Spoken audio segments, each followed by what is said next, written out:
Hello friends, welcome to my YouTube channel. दोस्तों, आज की इस वीडियो में मैं आपको बताने वाला हूं कि कैसे आप एक माइक्रोवेव को रिपेयर कर सकते हैं जिसमें हमारी डेड की प्रॉब्लम आ रही है। मतलब इसमें हमारे बिल्कुल भी सप्लाई नहीं है, कोई भी ये रिस्पॉन्स नहीं कर रहा है।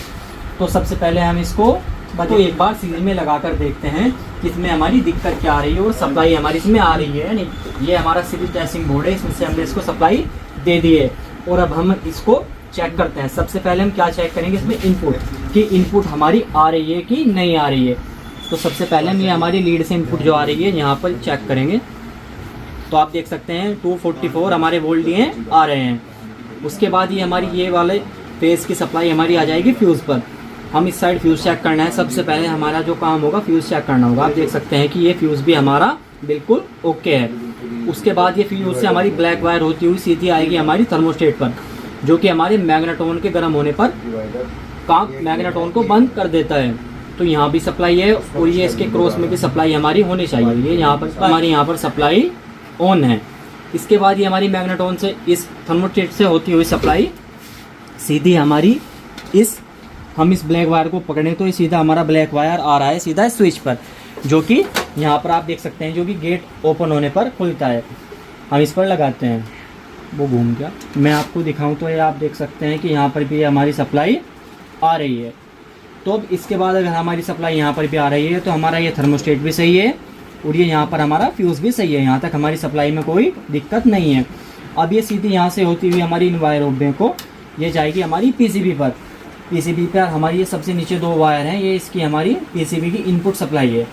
ऊपरला फेस है, नीचे वाला है हमारा न्यूट्रल है। तो अब हम यहाँ पर देखते हैं यहाँ पर हमारी सप्लाई है या नहीं है। यहाँ पर सप्लाई होनी चाहिए क्योंकि वहाँ पर हमारी सप्लाई वहाँ तक आ रही है। तो आप देख सकते हैं यहाँ पर भी हमारी सप्लाई आ रही है। तो अब हम 100% श्योर हो गए कि हमारी थर्मोस्टेट और फ्यूज़ हमारा सही है। और अब हमारी जो फॉल्ट है वो इसी पीसीबी में है। अब हम इस पीसीबी को खोल के देखते हैं कि इसमें दिक्कत क्या है। मैं आपको इसको खोल के दिखाऊंगा, इसके बारे में बताऊंगा कि आप इसको कैसे रिपेयर कर सकते हैं। जैसे कि हमारा कंफर्म हो गया था कि फॉल्ट हमारा पीसीबी में ही है, तो इसके सबसे पहले ही पीसीबी को बाहर निकाल लेंगे। मैंने इसके पेंच पहले ही खोल लिए हैं। तो सबसे पहले हम क्या करेंगे, इन जैक को जितने भी जैक लगे हुए हैं इनको अलग कर लेंगे। इनका आपको फ्रेंड्स ध्यान रखना है कि हमारी वायर कौन सी किस साइड है, तो ये आपको ध्यान रखते हुए बाहर निकालने हैं। तो इनको हम आराम से पहले बाहर रिले से अलग कर लेंगे। इनको अलग करने के बाद फ्रेंड्स हम जैक को इस पीसीबी को बाहर निकाल लेते हैं और माइक्रोवेव को फिलहाल हम अपने साइड में को कर देते हैं ताकि हम इसको आसानी से और तसल्ली से चेक कर पाएँ। तो उसके लिए सबसे पहले हमको इसको पीसीबी को बाहर निकालना होगा। तो सबसे पहले हम फ्रेंड्स पीसीबी को देख सकते हैं आप, हमने यहाँ पर से इनमें से बाहर निकाल लिए हैं। अब हम इसको टेस्ट करते हैं।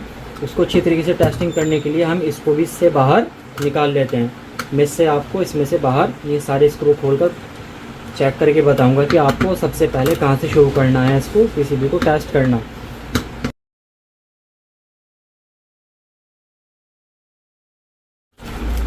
तो आप देख सकते हैं कि ये हमारी पीसीबी बाहर आ गई है।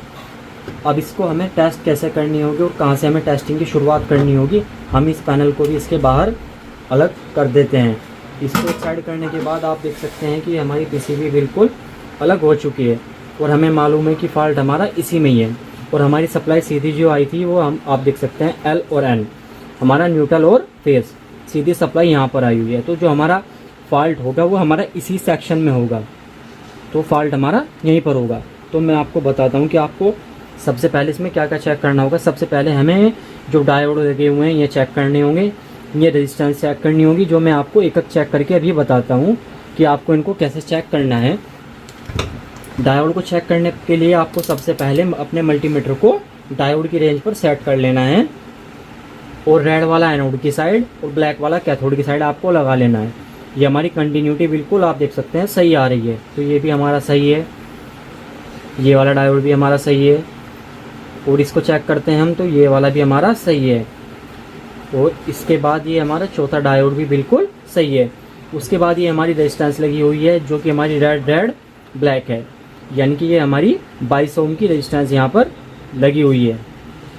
तो इसको चेक करते हैं हम, ये भी बिल्कुल आप देख सकते हैं ये भी हमारी सही है। उसके बाद एक रेजिस्टेंस हमारी ये लगी हुई है यहाँ पर, जो कि हमारी है 220 के की। इसको हम इसके हिसाब से 220 के हिसाब से सेट करके देखते हैं। ये देख सकते हैं कि आप हमारी ये यहाँ पर भी रेजिस्टेंस ये वाली सही है। अब एक और रेजिस्टेंस लगी हुई है हमारी यहाँ पर, आप देख सकते हैं, जो कि है ट्रिपल रेड सिल्वर 10% है। तो अब हम इसको भी चेक करते हैं। आप देख सकते हैं कि हम इसको भी चेक करते हैं। ये हमारी 2.2 के है, तो इसको हम मल्टीमीटर को 20 के की रेंज पर सेट करके इसको चेक करते हैं। ये हमारी यहाँ पर कोई वैल्यू शो नहीं हो रही है। आप देख सकते हैं यहाँ पर हमारी कोई वैल्यू नहीं आ रही है। तो एक बार हम इसको और वैल्यू मल्टीमीटर से बढ़ाकर चेक करते हैं। तो ये देख सकते हैं आप 2.2 के की रेजिस्टेंस हमारी 2 मेगा ओम शो कर रही है। तो इसका मतलब हमारी ये इस रेजिस्टेंस की वैल्यू ख़राब हो चुकी है। तो एक बार हम इस रेजिस्टेंस को बाहर निकाल कर चेक करेंगे कि ये हमारी रेजिस्टेंस पीसीबी में लगे होने की वजह से ऐसा दिखा रही है कि ये हमारी रेजिस्टेंस ये ख़राब हो चुकी है। तो रेजिस्टेंस हमने ओपन कर लिया एक साइड से, आप देख सकते हैं। अब फिर दोबारा से हम मल्टीमीटर को 20 के की रेंज पर ले जाते हैं और इसको चेक करते हैं कि इसकी वैल्यू है क्या शो करती है। एक साइड हमने ऊपर से लगा लिया, दूसरी साइड हमारी ये रही नीचे। तो ये देख सकते हैं आप 20 के की रेंज पर भी ये कुछ शो नहीं कर रही है। दोबारा से हम इसको 20 मेगा ओम पर ले जाते हैं। ये देख सकते हैं अब ये हमको 5.5 मेगा ओम दिखा रही है। तो इसका मतलब ये है कि ये रेजिस्टेंस हमारी ख़राब हो चुकी है, जो कि 2.2 किलो ओम की थी, अब ये मेगा ओम में चली गई है। तो हमें सबसे पहले इस रेजिस्टेंस को चेंज करना होगा और उसके बाद हमें आगे बढ़ेंगे कि देखते हैं आगे हमारी क्या दिक्कत है या इससे ये हमारा काम हो जाता है। तो रेजिस्टेंस हमने निकाल लिया फ्रेंड्स, आप देख सकते हैं ये वाली रेजिस्टेंस हमने, जो कि हमारी 2.2 के की थी, इसको हमने बाहर कर लिया है। और अब इसकी जगह पर हम ये 1.5 के की लगा देंगे। इसमें आप 1.5 के भी लगा सकते हो। तो सबसे पहले हम इसको यहाँ पर लगा लेते हैं, उसके बाद इसको हम चेक करेंगे कि इसमें हमारी कोई और दिक्कत तो नहीं है आगे पीसीबी में। ये हमने इसको लगा दिया है। अब हम इसको यहाँ पर अच्छे से सोल्डिंग कर लेंगे।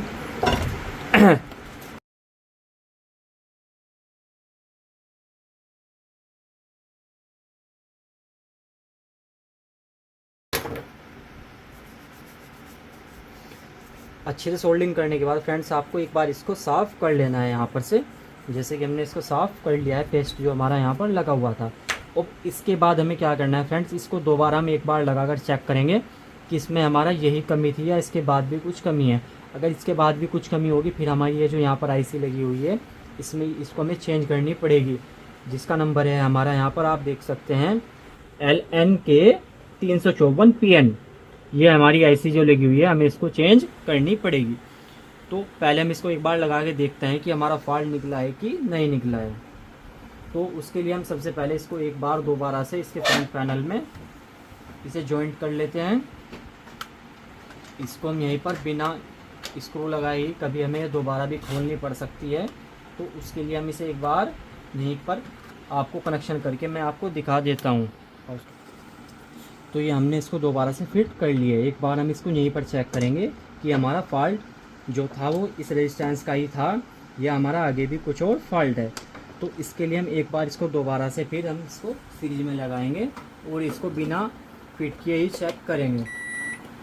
तो आप बीप की आवाज़ सुन सकते हैं कि ये हमारी यहाँ पर LED भी ऑन हो गई है। तो हमारी जो सप्लाई है वो इसमें आ गई है। अब सबसे पहले हम एक बार इसको ऑन करके देखते हैं। ये आप देख सकते हैं हमारी पीसीबी ऑन हो गई है। अब मैं इसको दोबारा से फिट करके आपको दिखाता हूँ कि हमारा ये आगे भी काम कर रहा है या नहीं, या इसमें आगे भी कुछ और फॉल्ट है। तो इसको पहले मैं फिट करता हूँ फिर आपको दिखाता हूँ इसको फ्रेंड्स बिल्कुल फिट कर लिया अपनी पीसीबी को हमने। पूरे कनेक्शन इस साइड से भी हमने जैसे इसके कनेक्शन थे सब कनेक्शन दोबारा से वैसे ही कर दिए हैं। अब हम इसको एक बार दोबारा फिर से सीरीज में लगा कर देखते हैं कि हमारे इसमें अब कुछ और प्रॉब्लम आती है कि या यही हमारा यहाँ पर से अब ठीक हो जाता है। तो हम इसको दोबारा से सीरीज में लगा देते हैं।